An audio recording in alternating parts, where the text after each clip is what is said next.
Hello everyone, so welcome to Neha Faizi entertainment. आज हम कुछ ऐसे टॉपिक्स उठाने वाले हैं जिनको काफ़ी ज़्यादा यूट्यूब पे डिस्कस किया गया है और हम चाहते हैं कि हम अपनी भी थोड़ी ओपिनियन रखें, जिससे कि हमारी ऑडियंस जो हम लोगों को देखना चाहती है उनके साथ हमारी कनेक्टिविटी बनी रहे और वो भी अपनी ओपिनियंस कमेंट में नीचे शेयर करेंगे। तो हम शुरू करते हैं। हमने 5 टॉपिक्स लिए हैं। सो उसमें से सबसे पहला सबसे ट्रेंडिंग टॉपिक ये है कि मैं अमेरिका जाना चाहती हूँ।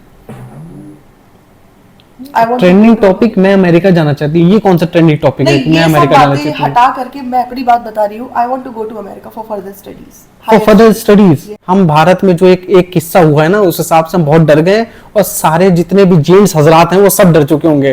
किसी भी जेंट्स को यहाँ पे कोई भी पैट्रियार्ची वाली बात नहीं करेगा, ठीक है? इसमें कोई भी इससे रिलेटेड देखो नहीं है, क्योंकि भाई देखो दूध का जला हुआ छाछ भी फूक फूक के पीता है। ये तो आप लोग को सबको पता है, पुराना प्रोवर्ब है, राइट? सबको मालूम है। तो भाई देखिए, अब हम भेज दें और ये वहां जाके पढ़ने के साथ पढ़ाएं और फिर किसी और से पढ़ने लगे, वो सब चीजें नहीं समझ पाएंगे हम। ये हम ये नहीं हो पाएगा, ठीक है? तो मैं रियलिटी बता रही, ये नहीं हो पाएगा। बाकी सब भारत में हमारे लोकल में पढ़ लो जितना है, ग्लोबल नहीं पढ़ने देंगे हम। देखा आपने, देखा क्या हो रहा है आजकल? ये देखो ना कैसा हुआ, बेचारे ने आईएएस के लिए पढ़ाया, वो पढ़ाया उन्होंने और वो पढ़ा के रफो चक्कर हो गई, वो दूसरे के साथ चली गई। ऐसा तुम्हें ना बाद में कह रही है कि 10 साल तक उन्होंने झेला। भाई क्यों झेला तुमने 10 साल तक? 10 साल तक तुम कैसे सब्र करके बैठी रही उसके लिए? मैं बताती हूँ हुआ क्या। सब लोगों को ऑलरेडी पता है कि एसडीएम ज्योति मौर्य, उनकी शादी हुई आलोक मौर्य के साथ में, जो कि सफाई कर्मचारी थे। फिर उन्होंने अपनी बीवी को पढ़ाने में हर तरीके से हेल्प करी, फाइनेंशियली, इमोशनली, और ऑब्वियसली घर में इतने सारे काम होते हैं, 2 उनके बच्चे भी हैं, ट्विंस, तो उसको भी उन्होंने टेक केयर किया ही होगा कहीं ना कहीं। तो अब ज्योति मौर्य 10 साल तक अपनी शादी में उन्होंने कोई आवाज नहीं उठाई। 10 साल के बाद जब वो एसडीएम बन गई, 2010 में उनकी शादी हुई थी और 2016 में वो एसडीएम बनी। और ऑब्वियसली घर में खुशी का माहौल होगा, सब कुछ अच्छा होगा। लेकिन कुछ टाइम के बाद में आलोक मौर्य जो है, उन्होंने उनकी चैट्स पकड़ ली जो कि उनके कलीग्स या संदीप जो है उनके साथ में थी, और उससे पता चला कि उनका अफेयर चल रहा है, जो कि चैट्स उन्होंने पब्लिकली रिलीज भी कर दी मीडिया में, जिसमें बकायदा वो भी आईएएस कर रहे थे क्या उनके? वो भी कोई अच्छे अधिकारी अच्छी पोजीशन पे अच्छे पद में थे। वो मैरिड है, उनका ऑलरेडी 2-3 लोगों के साथ अफेयर रह चुका है। तो वो मतलब खिलाड़ी है, खतरों मतलब लड़कियों के खिलाड़ी। खतरों के नहीं, ये तो खिलाड़ियों के खिलाड़ी निकले। खिलाड़ियों के खिलाड़ी है, अक्षय कुमार से भी आगे है वो। तो फिर उसके बाद में जब उन्होंने पकड़ लिया तो ज्योति मौर्य को बुरा लगा कि भाई पकड़ लिया। घर में ऑब्वियसली एक जो घर की जो हार्मनी होती है वो मेंटेन नहीं होती है, लड़ाइयाँ होने लगती है, बच्चे इफेक्ट होने लगते हैं। तो वही सब उनके घर में भी होना था। तो उसके बाद उन्होंने इस चीज को सॉल्व ना करके, ज्योति मौर्य ने बोला कि मैं अपने हस्बैंड से परेशान हूँ, ये मुझे शादी के स्टार्टिंग से ही परेशान कर रहे हैं। अगर ऐसा था तो उन्होंने 10 साल बाद क्यों तलाक मांग सकती थी? करेक्ट, बिल्कुल सही बात। उन्होंने बोला कि मुझे डिवोर्स चाहिए, और इस चीज को वो आलोक मौर्य जो थे बिल्कुल हेल्पलेस हो गए। आई थिंक कहीं ना कहीं अगर आप ये चीज देखो कि वो जब वो पकड़े गए, हाँ, तब उन्होंने एक नेक्स्ट स्टेप लिया कि अब उनको डिवोर्स चाहिए, right? So that means until the continuity वो चाहती थी, वो चीज को डिस्क्लोज नहीं होता तो उनको कोई फर्क भी नहीं पड़ता मेरे हिसाब से, राइट? नहीं, ऐसा नहीं था। वो दिन पे दिन उनसे कट रही थी, उनके साथ रहती भी नहीं थी, उनसे बात भी नहीं करती थी। उनका नेक्स्ट मूव यही था, क्योंकि उनकी जो चैट्स थी संदीप जो थे उनके साथ में, वो यही था कि हमारी भी शादी होगी, कैसे होगी, किस तरीके से होगी। तो फ्यूचर प्लानिंग थी। दे वर प्लानिंग लाइक दिस। अब वो कितना हद तक एग्जीक्यूट होता नहीं होता वो तो दे नो द बेस्ट। लेकिन हाँ, जब भी कोई पार्टनर आपके अलावा किसी और की तरफ जाता है तो आपका घर नहीं रह जाता, वो एक अखाड़ा बनी जाता है। कितना भी हो वो अवॉइड नहीं कर सकते आप वो सिचुएशन। और फिर उसके बाद कहते हुए हमसे कहा जा रहा है कि हम उनको जाने दें। अब आप लोग बताइएगा, आप लोग इस चीज का, आप लोग पब्लिक हैज टू डिसाइड कि आप कमेंट करके बताइए भाई हम जाने दें कि ना जाने दें। एमएस करने के आप डिसाइड करिए, आप बताइए। ये सब होने के बाद भी, ये सब सुनने के बाद भी दुनिया के आसपास, अगर यही तो मेरा पॉइंट है कि अगर ज्योति मौर्य ने ये किया है तो क्या कोई भी औरत नहीं पढ़ेगी? अरे ज्योति मौर्य, हम बाकी ज्योति क्यों बनने दें? क्यों? देखिए यही और हम ज्योति क्यों बनने दें दुनिया में? यही हो जाता है, यही हो जाता है। What ever be the case, भाई आप लोकली पढ़ो, इतने सारे एजुकेशन सिस्टम हमारे खुद की कंट्री में इतने अच्छे हैं। आप दोहा में हो, अभी यहाँ पे पढ़ो, यहाँ पे आप यूनिवर्सिटी में पढ़ो, यहाँ पे भी फॉरेन स्टूडेंट्स आते हैं पढ़ने के लिए, so they are also studying here, तो यहाँ पे भी ऑप्शंस हैं। जी देखिए, अभी यही हो रहा है हर घर में।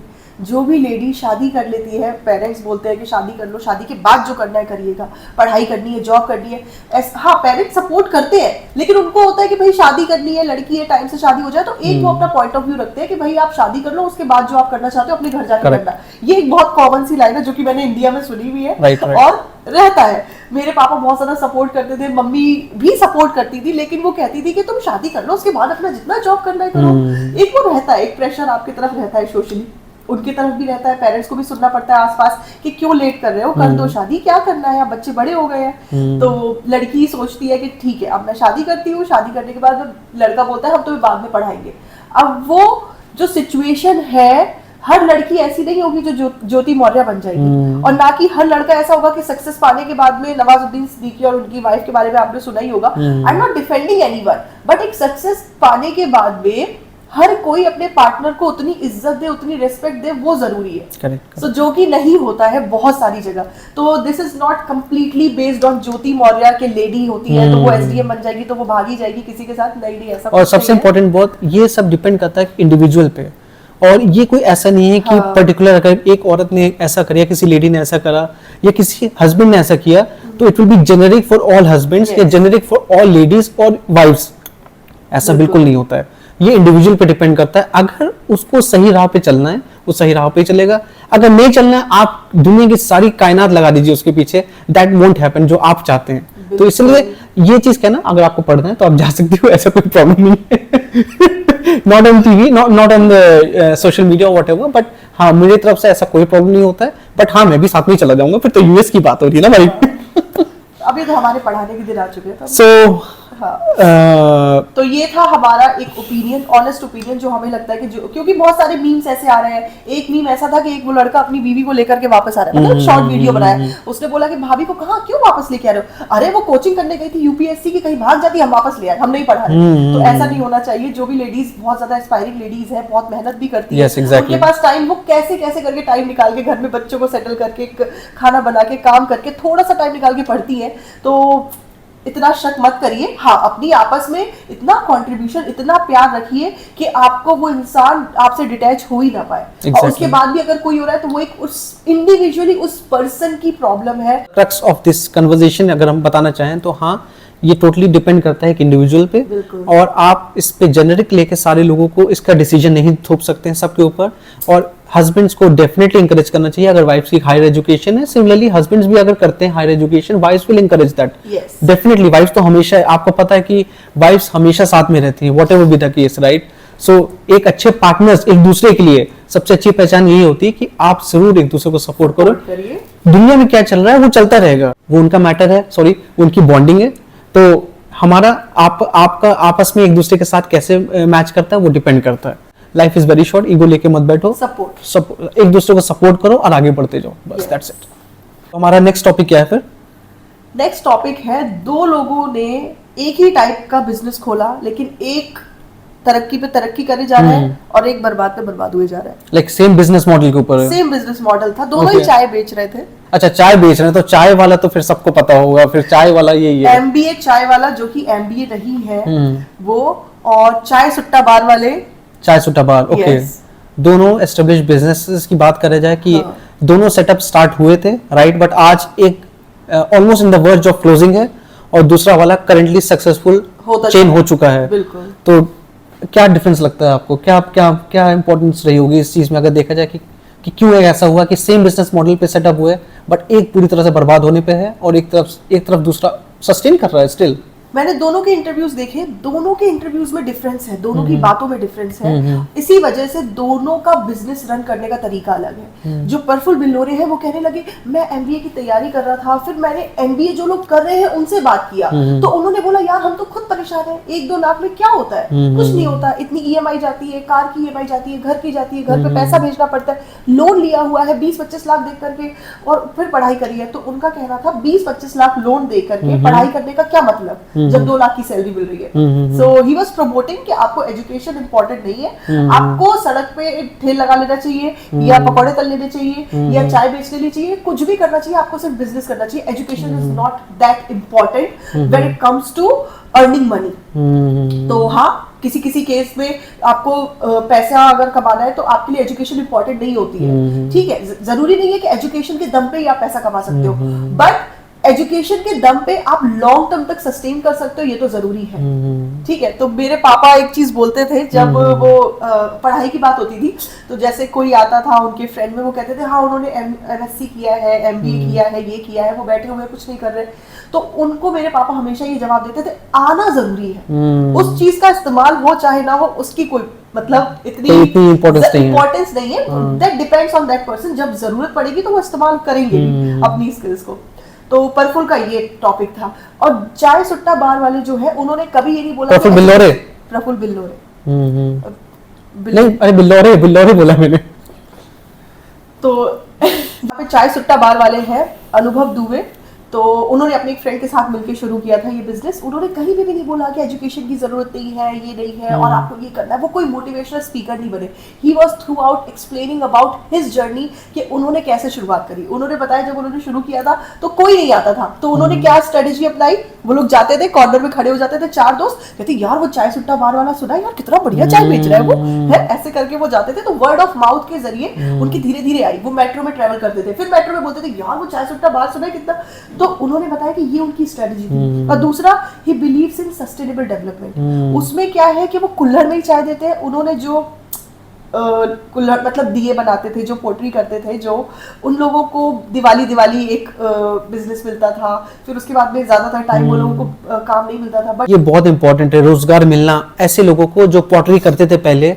अब देखिए आपको जैसे कंटिन्यू हम लोग स्विच कर गए हैं, प्लास्टिक पे स्विच कर गए हैं, प्लास्टिक कप्स आते हैं, पेपर कप्स आने लगे हैं। तो ये बिजनेस एक तरह से उनके लिए बहुत बड़ी पेट पे लात पड़ी थी बेचारे लोगों के। And then they were not able to sustain their lifestyle, because उनके लिए करने के लिए यही था, उनको वही आता है, राइट। आप उनकी अगर बात करेंगे, उनको वही बनाना आता है, बचपन से जनरेशन टू जनरेशन वो ट्रांसफर होता है वो काम उनके तरफ। तो ये चाय सुट्टा बार ने they encourage those people, they actually employ those people. तो कहीं ना कहीं बहुत अच्छी चीज उन्होंने करी। एंड ये चीज अगर आप देखोगे तो चाय सुट्टा बार और हमारे MBA चाय वाला के जो बेसिक बिजनेस मॉडल है उसमें बहुत डिफरेंस है। अगर आप चाय सुट्टा बार की बात करेंगे तो उन्होंने चाय सुट्टा बार नाम तो रखा है, लेकिन आप जब चाय सुट्टा बार सुनते हो, आप किसी एक पर्टिकुलर बंदे का नाम नहीं ध्यान आता आपके दिमाग में कि यार ये चाय सुट्टा बार के बंदा है। नहीं, जब MBA चाय वाले की बात करते हैं तो आपके दिमाग में सिर्फ प्रफुल्ल बिल्लोरे की शक्ल आती है, स्टेज पे खड़े होकर बातें करते हुए, हाँ, सिर्फ मोटिवेशनल टॉक करते हुए, ज्ञान देना, मतलब आप समझ जाओ, राइट।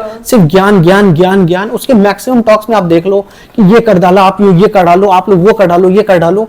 बेसिकली चाय उसका मेन बिजनेस जो चाय पे उसने रखा था। अगर आप चाय की बात करोगे, उसके चाय के आउटलेट में आप जाके 90 रुपए की चाय कौन कॉमन आदमी पिएगा? आप 90 to 100 रुपीज की चाय कौन पिएगा, आप बताओ। वहीं पे कंसिडरिंग चाय सुट्टा बार की बात करेंगे, आज भी 10 to 20 रुपीज की चाय रखी हुई है उसने। बेसिक एक आदमी जब चाय पीने जाता है उसको चाय पे ही कॉन्सेंट्रेट होता है, राइट। बट नहीं, चाय सुट्टा बार ने सिर्फ वहीं तक महदूद नहीं रखा अपना बिजनेस, उन्होंने उसके साथ और भी चीजें रखी। एक मेन्यू बहुत डाइवर्सिफाई है उसका, उनका मेन्यू में बहुत वास्ट है, राइट। सो आप चाय पीने जाओगे, आप उसमें देखोगे चाउमीन है, उसमें और भी चीजें हैं, उसमें सैंडविच है, ब्रेड सैंडविच है, समोसा है, everything. So Chai Sutta bar is calling people based on chai, but business उसका बाकी सब चीजों से हो रहा है। ये होती है सरोगेट मार्केटिंग, कि आपने एक जैसे विमल इलायची है, तो वो इलायची के अलावा भी बहुत कुछ है, लेकिन वो अक्षय कुमार, शाहरुख खान, अजय देवगन, सारे ही एक्टर्स, मतलब बिग बॉस भी विमल इलायची को। एक होती है सरोगेट मार्केटिंग। हाँ, ये डिपेंड आप पे करता है कि आपको गुटखा खाना है कि नहीं खाना है, गुटखा किंग बनना है कि नहीं बनना है, लेकिन इलायची वो मतलब प्रमोट कर रहे हैं और एक सरोगेट मार्केटिंग। तो वैसे ही चाय जो है एक सरोगेट मार्केटिंग है, लेकिन आप उनके आउटलेट पे जाओगे तो आपको बहुत सारी चीजें मिलेंगी। एंड यही एक तरीका है कि वो अपने बिजनेस को आगे बढ़ाएंगे। लेकिन प्रफुल्ल बिल्लोरे ने ये तो किया ही किया, फिर अपनी फ्रेंचाइजीज भेज दी, तो उससे बहुत सारे लोग का वंस अगेन हम लोग भी कोई एक्सपर्टीज नहीं है हमारी बिजनेस में, बट द पॉइंट इज जो हमें लगा, जो हमें फील हुआ, जो हमने नाम आज भी हमें कोई MBA चाय वाला कोई चीज बात करता है MBA चाय वाला, तो हमारे दिमाग में सिर्फ प्रफुल्ल बिल्लोरे का शक्ल आती है, उसके आउटलेट की तो शक्ल आउटलेट की शक्ल नहीं आती, और उसकी ज्ञान वाली बातों की आती है कि मोटिवेशनल टॉक्स करता है। आज भी देख लो, एक वीडियो को 10-10 बार अपने चैनल पे डालता है बेचारा, प्रमोट करने के लिए। और चाय सुट्टा बार में आपको चाय सुट्टा बार ही याद रहेगा, आपको पता भी नहीं होगा बहुत सारे लोगों के उसने किसने उसको खोला है, करेक्ट, उसने इतना ज्ञान दिया ही नहीं जा करके। तो मेन बात ये है कि प्रफुल्ल बिल्लौरे कहीं कुछ दिन पे प्रफुल्ल भगौड़े ना बन जाए, क्योंकि इतने सारे लोगों का पैसा उन्होंने मार लिया है। बहुत एफआईआर हुई है, बहुत एफआईआर हुई है उसके ऊपर। बहुत एफआईआर हो रही है, लेकिन कुछ होना नहीं है ना, जिसके पास पैसा होता है वो तो एफआईआर, मतलब होता है ऐसा, आपको सबको पता है कि पैसे वाला इंसान बच जाता है। अरे बोला ही ऐसा उसने कि भाई ये तुम फ्रेंचाइजी लोगे 10-15 हजार रुपए ये मेरे तरफ से लो नहीं, हर दिन के, मैंने आपको आम दे दिया, अब आपको खा लेना, अब आपको खा लेना है, ऐसे बनाया है बेवकूफ। अब मैं ये नहीं कह रहा कि जो लोग ने उसने पूरी तरह से कौन किया है, देखो ये भी नहीं कह सकते क्योंकि लोगों ने उसके ऊपर ट्रस्ट करके लगाया पैसा, है ना। उसने ये नहीं कहा था तुम मेरे ऊपर ट्रस्ट करो और जबरदस्ती पैसे खसीटे हो, उसने ऐसा नहीं किया। बट द पॉइंट इज कि आप किसी के ऊपर ट्रस्ट करते हो तो पैसा लगा रहे हो, वो उसने उनका ट्रस्ट बहुत ब्रेक किया है। और एक दो लोगों का करा होता नो प्रॉब्लम, यहाँ पे काफी लोग हैं, 100 से मोर देन आउटलेट्स हैं जो लोग अभी परेशान हैं, शट डाउन हो गए, जिन्होंने अपनी जिंदगी भर की कमाई 40 लाख 50 लाख लगा दिया इस पे और उनसे वादा किया कि 10-15 हजार रुपए डेली का इनकम होगा। आज उनके आउटलेट में 600-700 का भी इनकम नहीं हो रहा डेली।